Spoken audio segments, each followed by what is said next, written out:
Welcome. I hope you are sensational today and very tulis on this Monday, May 18th, 2026. Elon comments accurate on a post by the Babylon Bee, fake news you can trust. Study finds 100% of men would eat any fruit given to them by a naked woman.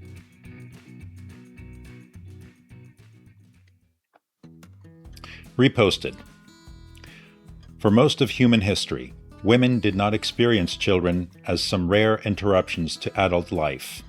Babies were everywhere, in arms, on hips, asleep in slings, playing under tables, while bread was kneaded and laundry was folded. A young girl did not grow up in a world separated from motherhood. So how can women want babies when they rarely see babies? A baby changes the atmosphere of a room. People smile more. They speak softer. They are gentler. There is more joy. Perhaps the desire for children has not disappeared nearly as much as we think. Perhaps many women have simply been separated from the very thing that used to awaken that desire in their hearts. Reposted. The political instincts of a so-called liberal in 2015 ended up being wrong. Even in 2020, even after 4 years of being disabused of all sorts of bad ideas, the remaining lib assumptions also ended up being wrong. At some point, you have to accept that you were wrong and refuse to let sunk costs keep driving you off the same cliffs. It takes humility to balance out some forms of ego. It takes courage to say and do what is true. It is not impossible. It is necessary. Ian Miles Cheong posts, "The woke mind virus, as Elon described it 3 years ago, operates on 1.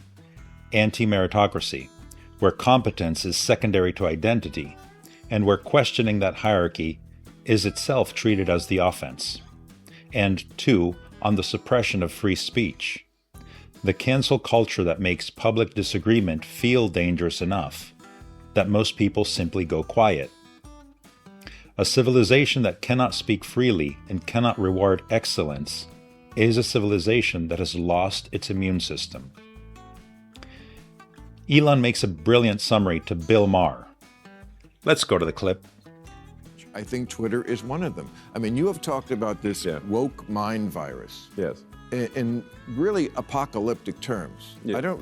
You should explain why you don't think it's hyperbole to say things like it's pushing civilization towards suicide.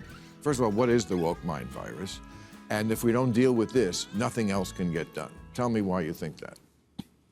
Yeah, so I think we need to be very cautious about anything that is anti-meritocratic and anything that is that results in the suppression of free speech. So, those are two of the aspects of the woke mind virus that I think are very dangerous.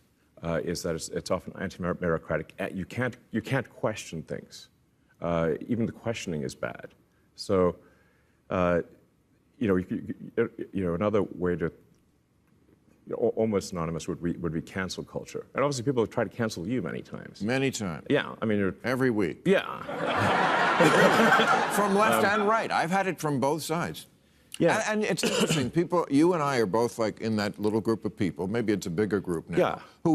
Who are called conservative, who haven't really changed. I don't think of you as a conservative. I'm definitely, yeah. Like, I at least think of myself as a moderate.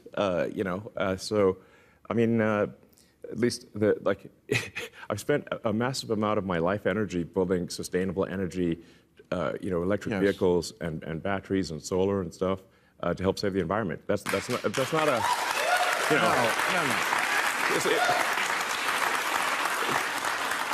It's not exactly far right. No, you drew that diagram.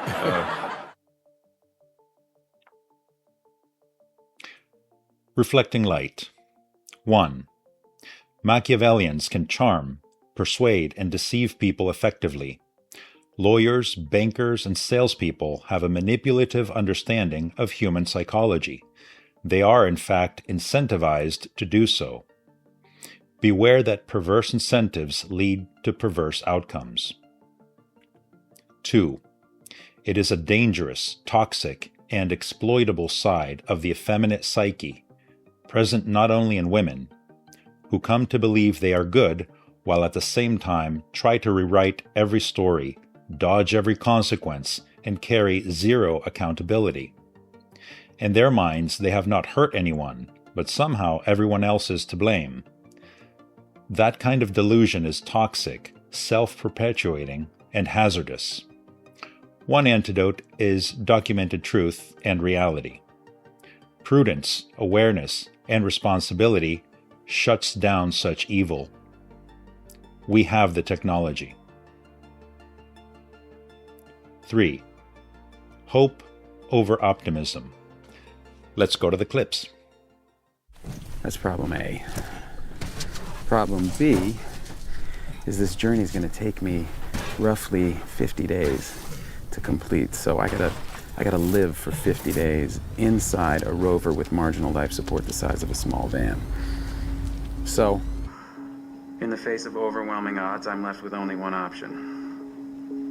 I'm gonna have to science the shit out of this.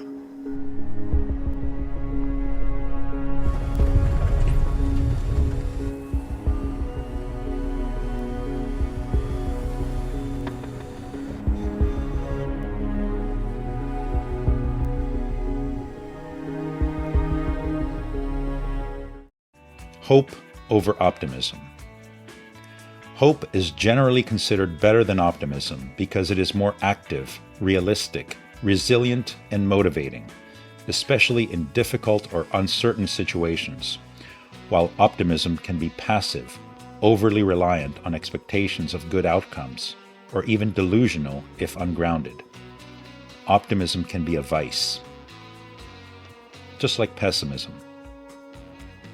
Key differences. Optimism is a broad, positive expectations that things will generally turn out well or improve, often through luck, circumstances, or external factors. It is a mindset or explanatory style focused on favorable future outcomes in general. Hope is more specific and action-oriented. It involves the belief that a desired goal is possible, even if unlikely or difficult, combined with personal agency, the willpower and pathways to make it happen. Hope does not require assuming success is probable. It persists when odds are against you. In short, optimism says things will probably be okay. Hope says this matters, it is possible, and I can do something about it. Until you see me again, Duliness saves the universe. Be well, everyone.